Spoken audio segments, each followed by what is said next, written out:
di tengah situasi ekonomi global yang, ya kita tahu sama-sama lagi nggak menentu, ada satu aset yang kayaknya lagi jadi pusat perhatian semua orang, emas.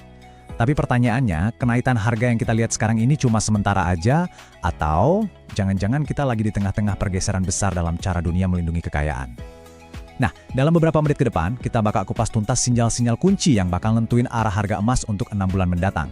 Dan yang paling penting, gimana caranya Anda bisa nyusun strategi yang cerdas, yang benar-benar berdasarkan data, bukan cuma ikut-ikutan. Kalimat ini inti dari semua obrolan kita. Kita tuh udah nggak lagi ngomongin soal naik turunnya harga harian yang biasa. Ini beda. Yang lagi terjadi sekarang adalah pergeseran yang fundamental, yang mendasar. Coba bayangin, bank-bank sentral di seluruh dunia, dari Tiongkok sampai Polandia, lagi gila-gilaan nambahin cadangan emas mereka sambil pelan-pelan ngurangin ketergantungan sama dolar Amerika. Ini sinyal yang kenceng banget loh. Artinya, institusi-institusi keuangan terbesar dunia lagi siap-siap buat masa depan yang mungkin bakal sangat berbeda. Yuk, kita gali lebih dalam, ini artinya apa buat kita? Ini dia, pertanyaan $1 juta yang bakal kita jawab bareng-bareng. Tapi bukan pakai ramalan atau bola kristal ya, kita akan jawab pakai analisis mendalam terhadap kekuatan-kekuatan apa aja yang benar-benar jadi mesin penggerak pasar emas. Harapannya, di akhir pembahasan ini Anda bakal punya semacam kerangka berpikir yang jelas, peta buat memahami dinamika harga emas, supaya bisa bikin keputusan investasi yang jauh lebih matang. Semua analisis kita bakal fokus ke pertanyaan ini. Oke, untuk ngejawab pertanyaan besar tadi, kita akan bagi perjalanan kita jadi 5 bagian. Pertama, kita lihat dulu panggung global yang lagi penuh drama. Terus kita zoom in, kita lihat dampaknya buat kita sebagai investor di Indonesia. Habis itu, kita coba lihat ke depan, kita bedah prospeknya untuk 6 bulan mendatang, lalu kita susun strategi investasi yang praktis dan bisa langsung diterapin. Dan terakhir, yang gak kalah penting, kita bongkar jebakan-jebakan umum yang sering bikin orang rugi. Yuk kita mulai dari bagian pertama, panggung dunia. Kenapa sih harus mulai dari sini? Gini, harga emas yang Anda lihat di aplikasi atau di toko langganan itu nggak ditentuin di sini di Indonesia. Harga itu cuma gema, pantulan dari gejolak dan keputusan-keputusan penting yang terjadi ribuan kilometer jauhnya. Jadi kalau kita mau benar-benar paham soal emas, ya kita harus paham dulu apa yang lagi terjadi di dunia. Nah, ini dia DNA-nya emas. Nilainya itu nggak dijamin sama janji politisi atau seberapa kuat sebuah bank. Nilainya itu ya dari emas itu sendiri. Coba dibayangin, sistem keuangan global ini kayak sebuah gedung pecakar langit. Kalau fondasinya mulai retak, mungkin karena krisis bank, utang negara yang numpuk, atau konflik, orang-orang secara naluriah pasti lari cari tempat berlindung yang paling kokoh kan? Dan selama ribuan tahun tempat berlindung itu ya, emas. Oke, terus gimana caranya kita bisa membaca arah pergerakan emas? Anggap aja kita lagi duduk di kokpit pesawat, dan ada 3 panel instrumen utama yang wajib kita pantau. Panel pertama itu ekspektasi inflasi. Seberapa cepat nilai uang kita bakal kegerus di masa depan. Panel kedua, suku bunga real. Berapa imbal hasil yang bisa kita dapat dari aset lain setelah dipotong inflasi. Dan panel ketiga, yang sekarang ini lagi penting banget adalah kepercayaan sistem.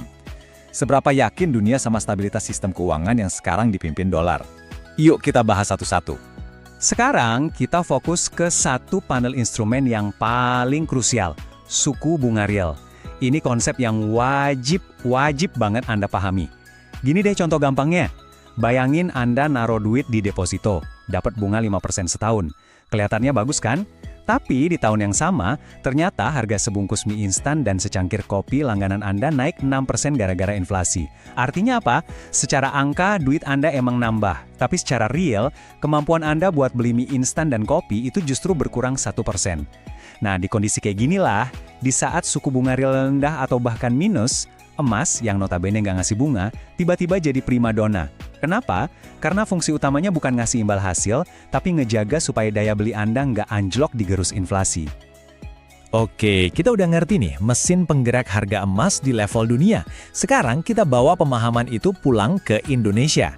Bagian ini krusial banget dan sering banget diabaikan sama investor pemula. Harga yang Anda bayar dalam rupiah itu nggak cuma ditentukan sama apa yang terjadi di New York atau London, tapi juga sama apa yang terjadi di Jakarta. Jadi, anggap aja harga emas lokal itu kayak persamaan matematika dengan 2 variabel yang gerak terus. Variabel pertama itu harga emas dunia dalam dolar. Ini dipengaruhi semua faktor makro yang udah kita bahas tadi. Variabel kedua adalah nilai tukar rupiah terhadap dolar. Nah, ini kayak pedang bermata dua. Kalau rupiah melemah, misalnya dari 15.000 jadi 16.000 per dolar, bahkan kalau harga emas dunia lagi diem aja, harga emas dalam rupiah yang kita beli bakal otomatis naik. Ini bisa jadi keuntungan tambahan, tapi artinya kita juga harus mantau dua pasar sekaligus, pasar komoditas global dan pasar mata uang. Nah, sekarang kita sampai di jantung analisis kita. Jadi, gimana prospek ke depannya?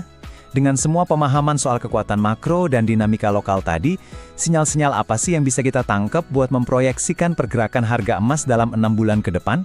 Mari kita lihat data dan trennya. Ada 3 sinyal kuat yang nunjukin kalau tren penguatan emas ini sepertinya masih akan berlanjut. Pertama, inflasi di negara-negara maju ternyata lebih lengket dari perkiraan.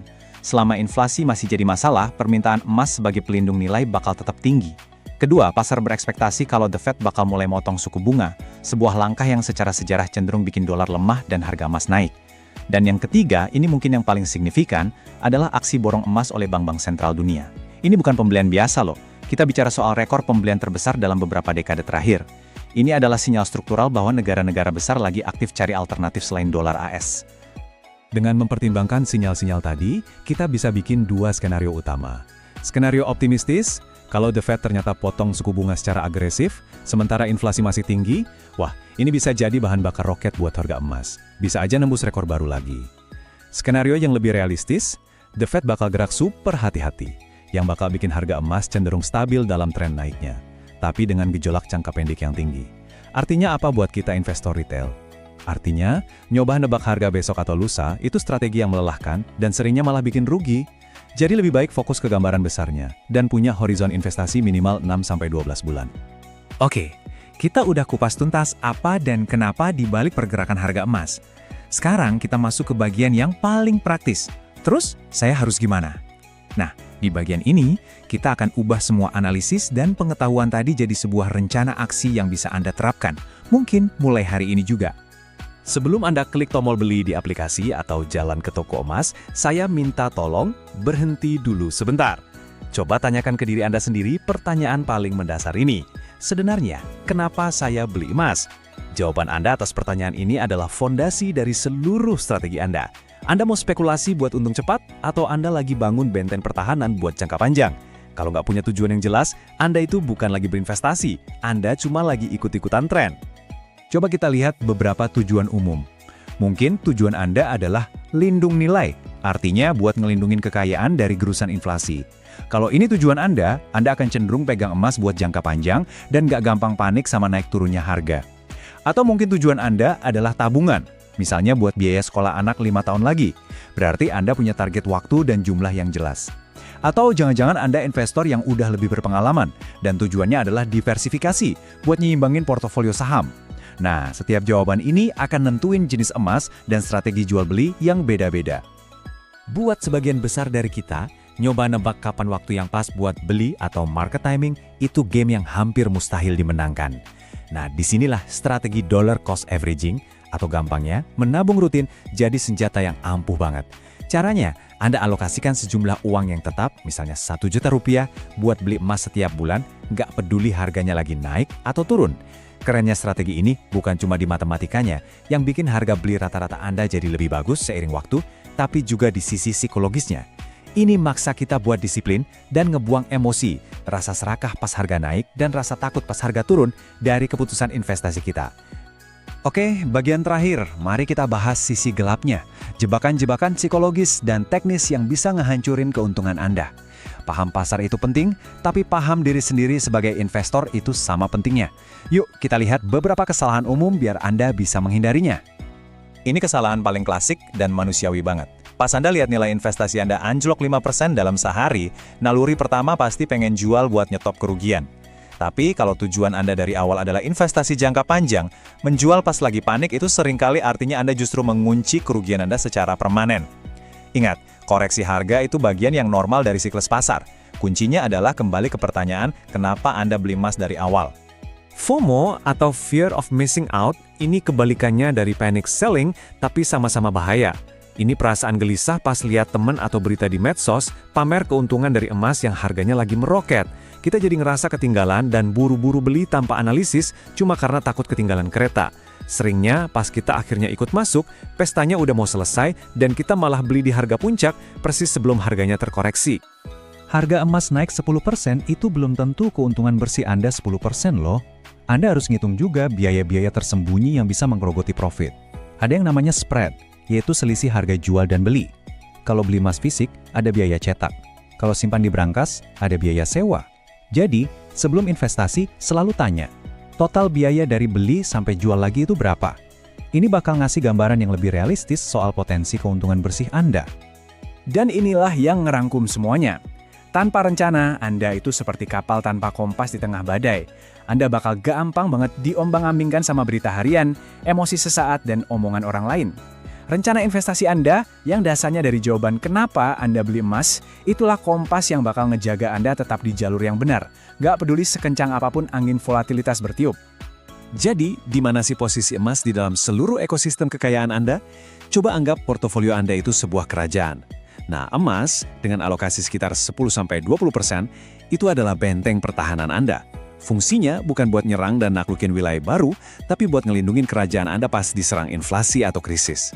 Sementara itu, 80-90% sisanya harus diinvestasikan ke aset produktif, misalnya saham perusahaan inovatif atau bisnis yang Anda kelola, yang perannya sebagai mesin pertumbuhan ekonomi kerajaan Anda. Keduanya punya peran beda, tapi sama-sama penting. Dan kita kembali lagi ke pertanyaan paling penting yang hanya Anda sendiri yang bisa menjawabnya. Kalau Anda bisa menjawab pertanyaan ini dengan jelas dan mantap, maka Anda nggak akan lagi jadi investor yang reaktif, yang cuma ikut-ikutan gejolak pasar. Anda akan jadi seorang arsitek keuangan yang tahu persis di mana harus meletakkan setiap bata emas dalam bangunan kekayaan Anda. Terima kasih sudah menyimak analisis mendalam ini. Semoga ini bisa memberikan kejelasan dan kepercayaan diri buat Anda dalam menavigasi pasar ke depan.